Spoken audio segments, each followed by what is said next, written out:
Welcome back to Tip TV Finance. My name's Charlie Burton. Today I'm interviewing independent trader John Mattingley. John, welcome to the show. Thank you, Charlie. John, tell me about I think this is going to be a fascinating interview, by the way, because you've got a lot of insight on trading in general and your experiences around the city. Tell me a little bit about your professional background to start off with. Well, it's very kind of you to say so, Charlie. Actually, I'm a techie. I'm a programmer by training. That's what I do, and that's what I've done for many, many, many years. I've also been in sales and marketing, in my sort of mid-years, as it were.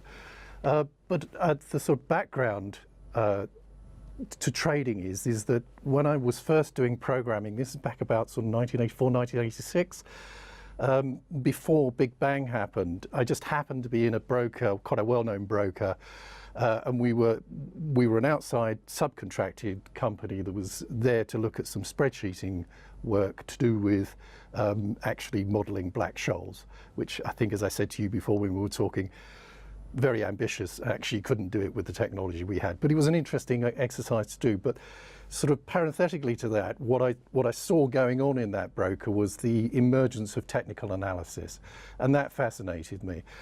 In those days, technical analysis was basically regarded as kind of magic or voodoo, and every trader I spoke to said to me, "Oh, don't bother with that. That's just complete nonsense.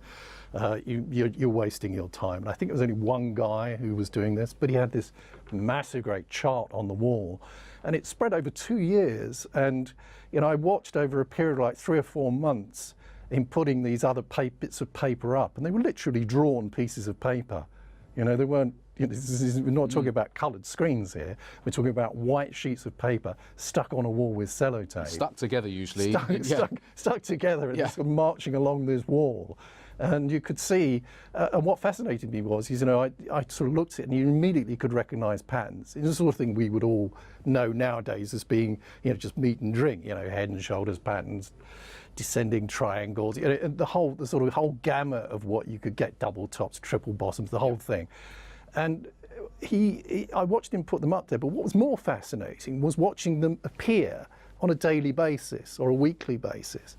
And you'd see these patterns repeat. And I'd talk to the traders who, I was doing this stuff for and say, well, surely you should be able to see what's going on here. Yeah. No, forget that. It's complete nonsense. Yeah. Absolutely. And that's what started me. That's what, that fascinated me.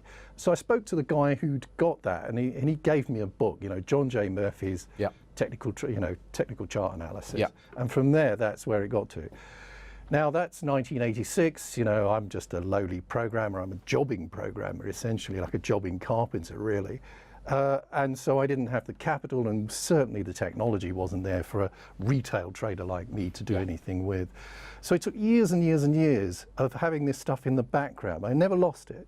I kept buying books. I picked up a second-hand book in a craft fair type thing, a sort of Women's Institute thing called Technical Analysis of Options. And again, it started to reinforce what I thought was the case.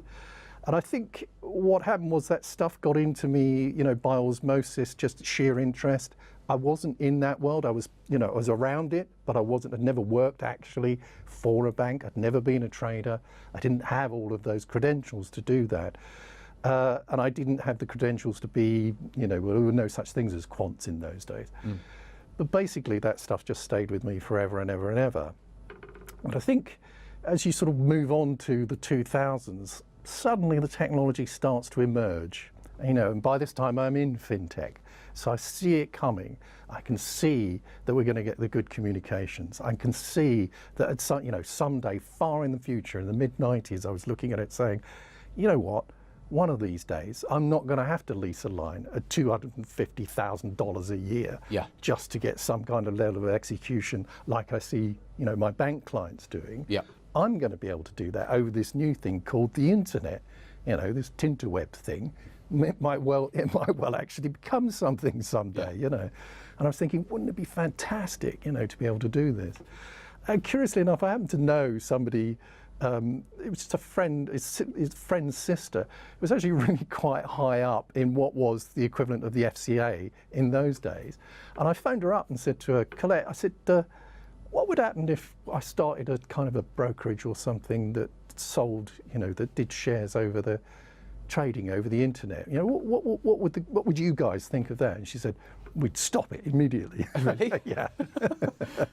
How times have changed. Yeah, and how times have changed.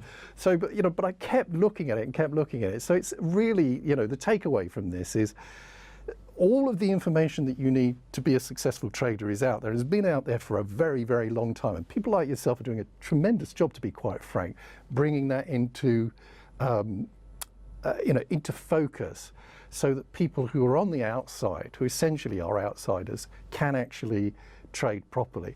And the takeaway from it is the technology is now there and is, daily getting better, and to the point where, when I go back into a bank and I see guys trading, and I go back home and I look at what I've got, and actually the difference between the two is absolutely access minimal. to information now is so different. I mean, same as when I was trading. I was spending tens of thousands a year, myself and Kim, on information. But that same information now would just be free. That's right. And the same with platforms, everything. The cost of doing business. We were talking earlier on about back in the early 80s, just to trade one futures contract, it would be like $250 per round turn. Exactly. And yet now it's like $5. Yeah. And the cost, the barriers to entry, like you're saying, are so low now that people can get in. But obviously there's still issues with ease of access, because you've got obviously the downside to that retail traders are trading undercapitalized and all the issues that can come on the back of that. But let's go back to your personal trading. So you got involved, you were trading in the 90s for a short period, weren't you? Yes, I did. I in the 90s I got into options by accident, really, because there was a broker downstairs near the office I was working in, and spoke to him. He convinced me that it was a good thing to do. It's again, it was expensive to do. You were effectively, the broker was betting against you. You'd find that there was very little correlation between the actual option price and actually what you got. All these kinds of things. It's a whole raft of problems which have been ironed out over the years. Yeah. But what happened was the real thing that happened was I was a rookie and I was greedy. And I had some early success. I started with a £1,000 account and I ran it up to £5,000 pretty quickly, literally within weeks, by nothing else other than sheer luck, to be quite frank. And I thought I was a genius. And the overconfidence kicked in, and the next thing you know, 90% of the traders lose 90% of their money in 90 days. Oh yeah, right. You was that statistic. I was that guy, except I lost more than 90%. I lost £7,000 over and above the £5,000 that I'd already lost, as it were. Okay. So and that was just sheer overconfidence. I thought after about 3, 4, 5 weeks, I was a genius. I was a master of the universe, and everything that you shouldn't do kicked in big time. Okay, and so that. But you did stop in the 90s, didn't you? Was there a reason why? Was it just work? I'd lost £7,000. Oh, okay. It was at that point, right? Okay. I wasn't a rich man. Okay, so let me just pause this interview at the end of this. We'll call this end of part 1 right now. Yeah. And in part 2, we'll take this up to where John went to next.